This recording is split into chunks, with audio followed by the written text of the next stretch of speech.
Welcome back to the Deep Dive. Today, we're going deep on some really intense stuff. The Russia-Ukraine war, U.S. China relations, and even the possibility of World War III. You gave us a ton of material to work with for this deep dive. Expert analysis, on-the-ground reports, and even some pretty strong opinions. Yeah, it looks like you're trying to get a grasp on the big picture. What's at the heart of these global conflicts? Where could they be headed? And what does it all mean for the future? It is a lot to get through. It really is. To be honest, it can get pretty overwhelming, even just trying to follow the headlines. So I'm so glad we're doing this deep dive. Right. So let's start with former President Trump's take on the Russia-Ukraine war. He says it never would have happened on his watch, and that he could have brokered a deal. He doesn't mince words. He puts the blame right on President Biden and Zelensky's leadership. He even suggests Zelensky's dragging the war out on purpose. Oh, and he also tosses around the idea of a new election in Ukraine to end the conflict. That new election idea really jumped out at me. What are the chances Russia just sits back and lets a fair election happen? It seems like it'd just lead to a puppet government. It's definitely a controversial idea, and a lot of experts share your concern. It really ignores the reality of Russia's aggression and how much they just disregard Ukraine's sovereignty. It feels like he's making a very complex situation too simple. Okay, let's move on to China. One expert you gave me says they're walking a tightrope, trying to support Russia, but also avoid a conflict with the U.S. What's interesting is that China has taken real steps to solidify their position. For example, they've started buying Russian oil and gas at a discount, which is a big economic boost for Russia. They've also put forward a peace plan, but a lot of people see it as a way for China to look like a global peacemaker without actually taking a strong stance. So they're talking about peace, but making moves to benefit from the war, almost playing both sides. Yeah, exactly. And this expert says China's using this to advance their own goals. Look at Central Asia, for instance. While Russia's busy with the war, China's moving in and expanding their influence. It seems like their ultimate aim is to change the world order, moving away from the West's influence, and making a system that helps their economic and political model. Now this brings us to the question that's probably on everyone's mind. World War III. Trump and some others are saying we're closer than ever to a global conflict. Is that really true? Well, there's definitely a lot of tension, especially between the U.S. and China over Taiwan. The sources lay out some pretty scary situations, like China putting a naval blockade on Taiwan. Something like that could set off global sanctions and a horrible economic recession. So we're not just talking about a war with guns and bombs, but also economic warfare on a global scale. Yeah, it would be a conflict on multiple fronts, with really bad consequences. But not everyone agrees that war is likely. Some point to the strong economic ties between the U.S. and China as a deterrent. It's kind of like two people tied together, having to work together even when they don't agree. A full-blown conflict would be too costly for both of them. That makes sense. There's a lot at stake for everyone. It seems like history might give us some clues about how things could go. We found a military historian who argues that dictators often make the same mistake. They underestimate their enemies, and they overextend themselves. Yeah, it's a classic pattern. We've seen it over and over in history. Think about Hitler invading Russia, or Japan invading China. Both were successful at first, but ultimately they failed because they reached too far and didn't understand their opponents well enough. They also didn't use a grand strategy, which means coordinating all aspects of national power, military, economic, diplomatic, to achieve victory. So just having a strong military isn't enough. It's about having a good plan and using all the tools you've got. Exactly. It's like chess. You can't just focus on a few pieces. You need to think many moves ahead and consider the whole board. That's what makes the current situation so risky. We have leaders making choices that could affect the whole world, but are they thinking strategically? Are they learning from the mistakes of the past? It's interesting to think about how all this global power stuff could play out in different places. Like take Africa, for example. The sources paint a pretty unclear picture of where they might side in a potential global conflict. Yeah, it's like trying to predict the weather. We can look at past patterns, but there are always things we can't predict. Exactly. Some sources say that some African countries might lean toward the West because of historical ties or because they share democratic values. But then we have to consider how much influence China and Russia have in Africa. That's true. China's been investing a lot in infrastructure projects all over the continent, and Russia's been building up their presence with mercenary groups and security help. Right, and those investments could easily pull some African nations toward the east. It's like a tug of war for influence. And we don't know who's going to win.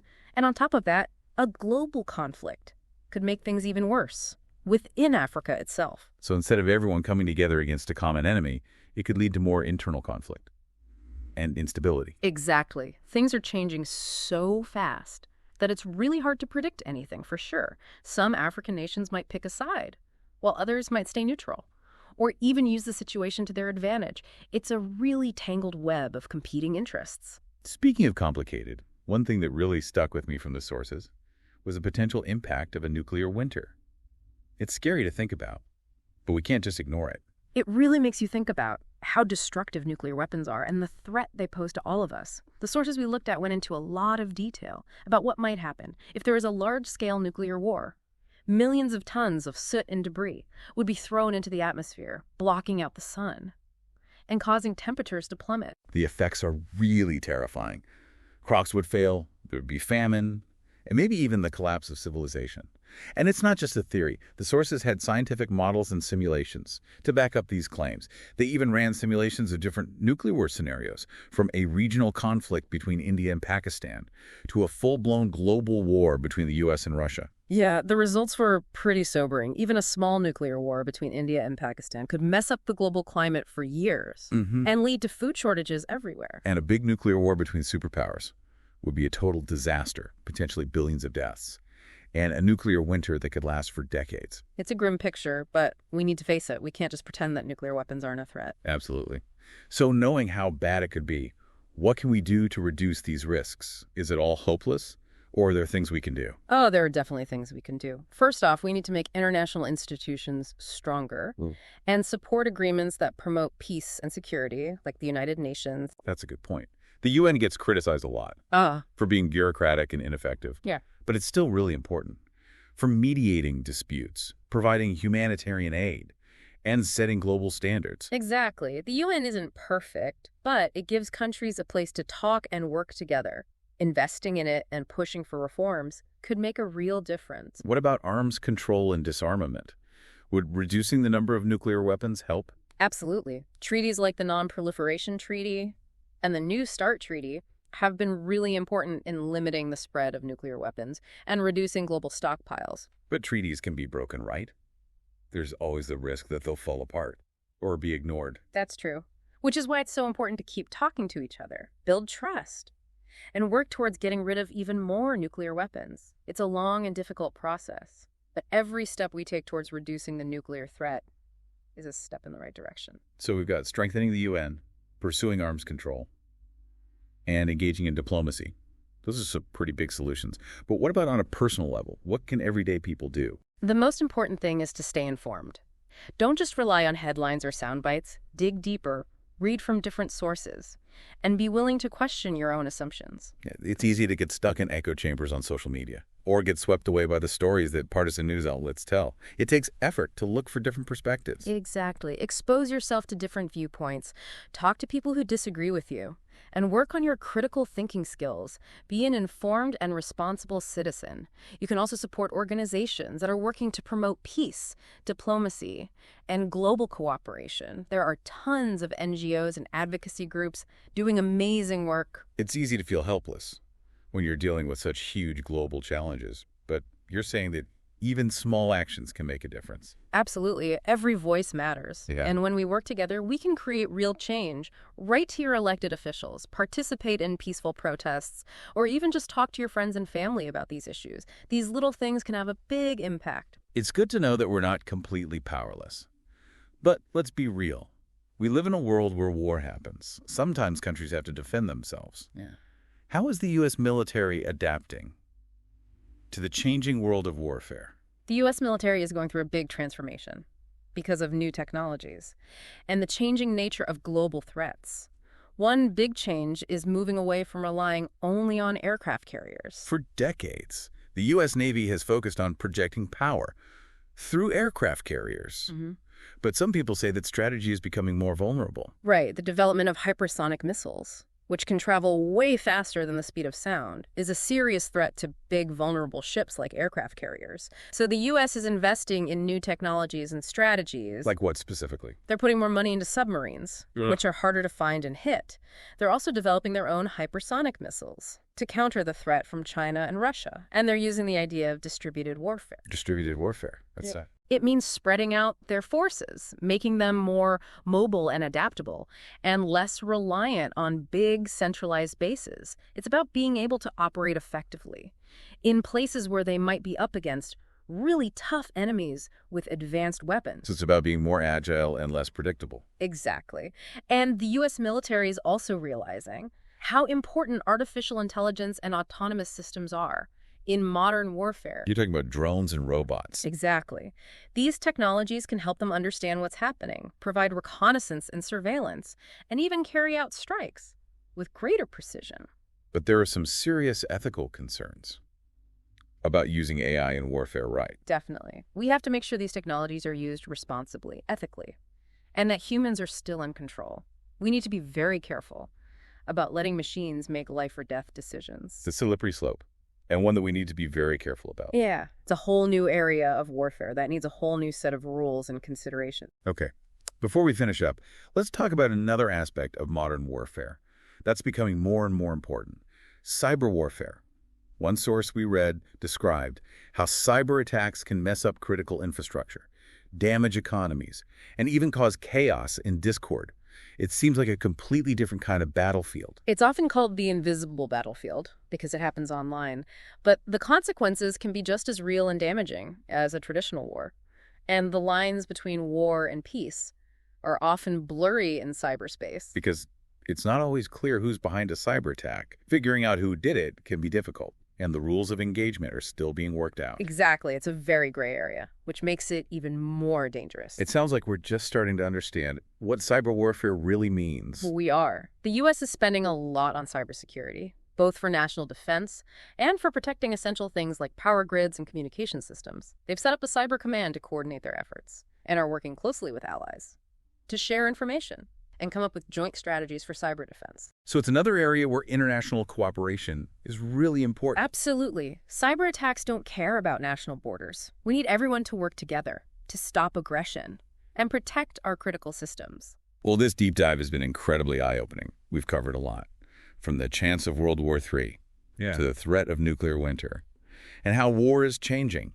It's a lot to take in. It really has been a lot. We've gone deep on some really heavy and complicated stuff, and it's easy to feel kind of overwhelmed by it all. But I think it's important to end on a positive note. What gives you hope with all these challenges in front of us? One thing that always gives me hope is how clever humans are. Throughout history, we've faced some impossible-looking problems, but we've always found ways to innovate, to adapt, and in the end, to build a better future. That's true. We've gotten rid of diseases, connected the world with the internet, and made progress in things like renewable energy. Exactly. And those advancements weren't just given to us. They came from human creativity, collaboration, and a determination to solve problems. We're really good at solving problems, and that gives me hope. And let's not forget about people taking action and making a difference. We've seen over and over how everyday people can change things when they stand up for what they believe in. Definitely. The civil rights movement, the fight for gender equality, and the global movement for climate action. They all show how much power individuals have to create change. These movements show us that we're not powerless, even when faced with huge global challenges. Our voices matter, and what we do can make a difference. Another thing that makes me hopeful is that more and more people are realizing we're all connected. We're starting to see that things like climate change, pandemics, and economic problems don't stop at national borders. It's a new way of looking at things. We're understanding that we're all in the same boat, and that working together across borders and cultures is the only way to really solve these complicated problems. And we're seeing that collaboration happen more often. There's a growing understanding that isolating ourselves isn't the answer. It's a slow process, and sometimes it's messy, but things are moving in the right direction. We're seeing more countries working together, more sharing of knowledge, and more creative partnerships forming to deal with these shared challenges. So we have human ingenuity, the power of individual action, and a growing feeling of global connection. Those are some strong forces on our side. They are, and I think it's important to remember that even when things seem really bad, there's always hope. Hope is what makes us resilient, creative, and determined to make things better. It's what keeps us fighting for a better future, even when it seems impossible. I agree. As we finish up this deep dive, let's hold on to that hope. The future isn't decided yet. We have the power to shape it through our choices, our actions, and by working together. We can choose to just watch things happen, Or we can choose to be part of making the world we want to live in. We can choose to give in to fear and division. Or we can choose to work together and try to understand each other. Let's choose hope. Let's choose action. Let's choose to build a future where peace, justice, and sustainability win. It's a future worth fighting for. Thanks for joining us on this deep dive. It's been a real journey, and we hope you'll keep thinking about these things and talking about them with others. Remember, the future is up to us. Let's make it a good one.